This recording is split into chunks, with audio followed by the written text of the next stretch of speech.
Bien.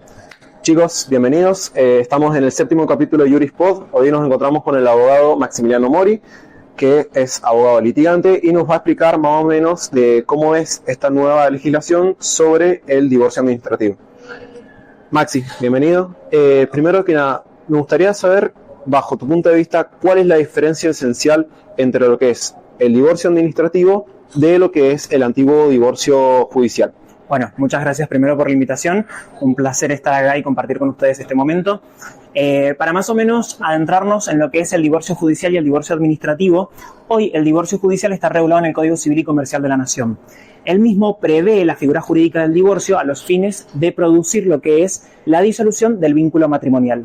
Este está previsto mediante un proceso judicializado, ¿sí?, en donde las partes, con sus patrocinantes letrados, van a concurrir, ¿sí?, a la justicia, es decir, a los tribunales de familia, a los fines de producir mediante una demanda lo que son los efectos, ¿sí?, y la disolución del vínculo matrimonial.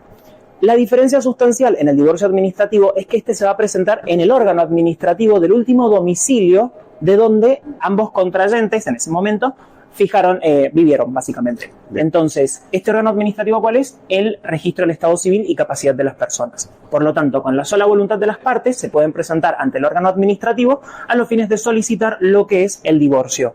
Que, como dije anteriormente, la diferencia con el judicial es que esta se presenta ante el juez de familias. Bien, perfecto. Y en ese sentido, ¿vos crees que es más beneficioso para las familias que ahora mal denominado, digamos, divorcio express, o crees que debe haber cierta interferencia de las entidades judiciales? Siempre es necesaria la intervención judicial a los efectos de ver cuáles van a ser las consecuencias que va a traer este divorcio, ¿sí? La presentación voluntaria, a mi parecer, está buena cuando no tenemos bienes de por medio o no tenemos hijos menores de edad, ¿sí?, o personas con discapacidad o en situaciones de vulnerabilidad.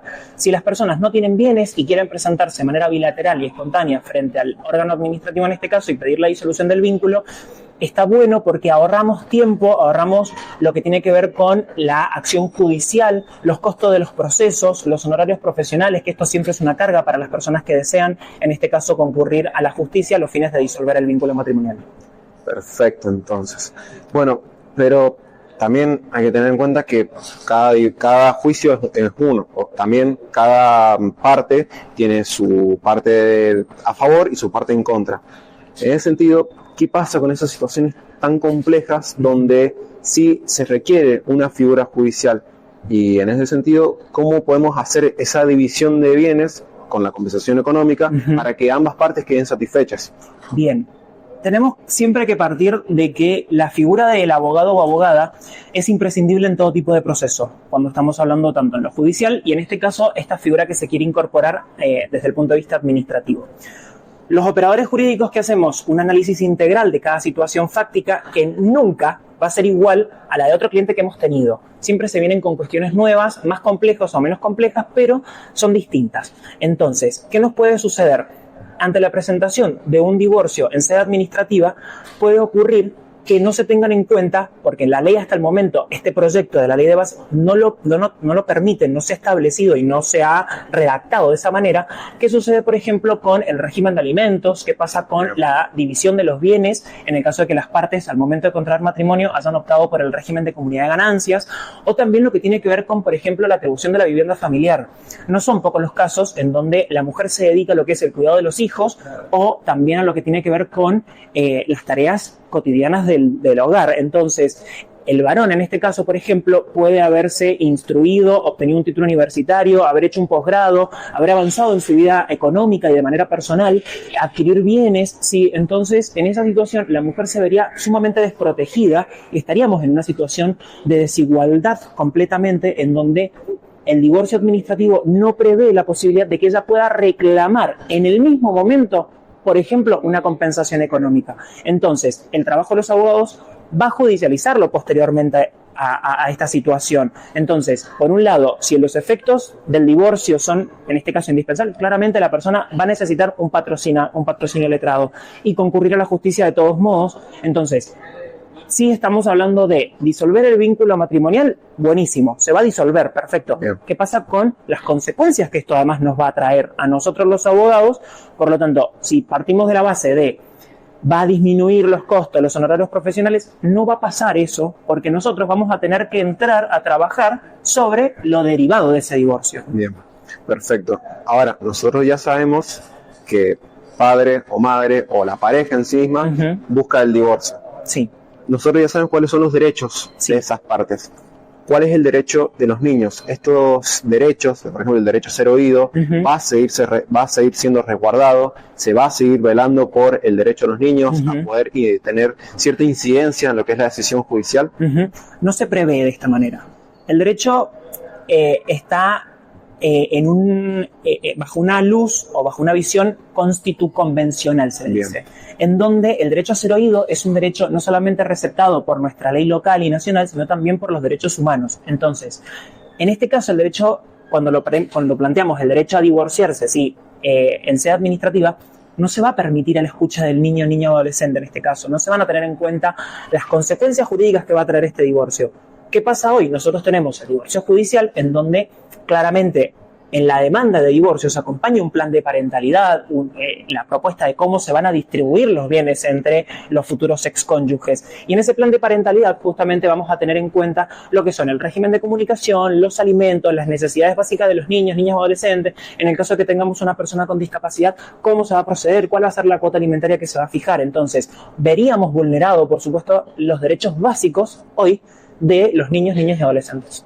Perfecto. Bueno, finalmente, como última pregunta para rematar, digamos, vos, desde tu punto de vista y ya sabiendo que hay cosas a favor y cosas en contra, ¿cuál crees que sea la reforma o cuál crees que sea un punto a tener en cuenta en este nuevo proyecto de ley? Bien, yo creo que la figura del abogado y de la abogada es sumamente indispensable en estos procesos.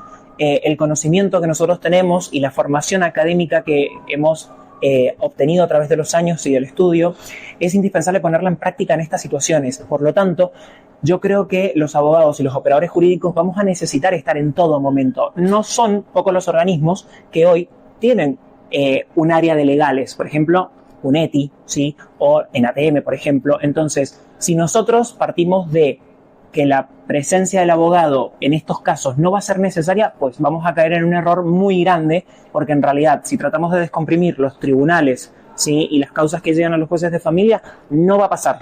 Bien. Porque hoy por hoy se requiere incluso, ¿sí? Por las situaciones económicas que se viven también, solicitar atribuciones de vivienda, compensaciones económicas, ¿sí? O incluso alimentos postdivorcio.